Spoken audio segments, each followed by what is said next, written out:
உலகை எழுப்பும் ஞாயிறு அங்கே குடியிருப்பான். அவன் ஆனை முகத்தனின் அடியவர் மனத்தில் ஒளியாய் வந்து கொலுவிருப்பான்.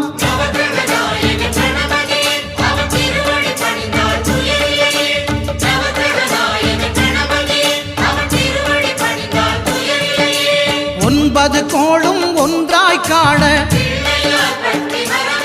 அங்கு கற்பகம் என்னும் கடவுளின் மெய்யில்